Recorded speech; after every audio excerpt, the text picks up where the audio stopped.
Gihaya karon sa Initaw, Misamis Oriental ang pulis nga namatay ato sa pagbusikad sa Granada sa Initaw College kagahapon. Dugang detalye atong sayron pinaagi sa live report ni Clyde Macascas. Clyde. Sara luyo pa man sa kamatayon sa maong pulis, daghan ang mapasalamaton sa iyang sakripisyong gihimo nga misalbar sa daghan sab nga kinabuhi. Hero o bayani? Kana ang gibansag karon kang Police Master Sergeant Jason Magno human namatay samtang nagresponde sa usa ka lalaking nag-amok nga armado og granada sulod sa Initaw College sa Misamis Oriental. Gihimong panagang ni Magno ang iyang kaugalingon sa gilabang granada hinungdan sa iyang kamatayon. Na may mga naangol apan tungod sa iyang gihimo, walay lain pang kinabuhi ang nakalas sa insidente.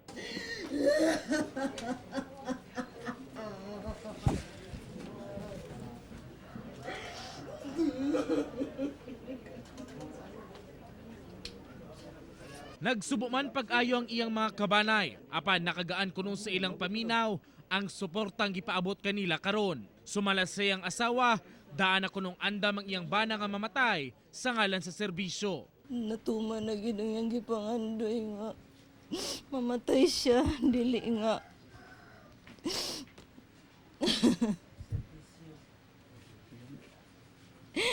Gusto niya mamatay siya nga kana bitong mailhan siya sir nga kanang dili mailhan nga bayani, dili siya nga anak kay low profile man akong bana sir. Kani adto, nakigpinusili na kuno kini sa mga armadong tao sulod sa merkado sa Initaw, maski pa man off duty. Hinungdan nga daghan sab siya og naluwas. Usahay magmahay na ko kinunsa naman niyo kami murag second priority rami. Pero sige ko niyang gipasabot. Government property raw siya. Basta akong unsay dangatan niya. Dako gyud kayo nga kuan kayo nauna. Familiarize niya ning dapita o magi sa motorbaho pod. Kagay ng buntag, may bisita ang Regional Director sa Police Regional Office 10 sa haya ni Magno ug naghatag og financial assistance sa nabiang pamilya ni ini. Ginaproseso na sabang rekomendasyon nga matagan og pasidungog ang maong pulis sa iyang gihimong kabayanihan.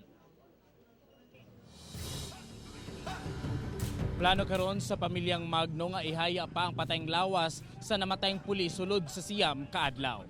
Sara. Atong pahasubo ngadto sa pamilyang Magno ug saludo sab kita sa iyang kabayanihan. Daghang salamat, Clyde Macascas.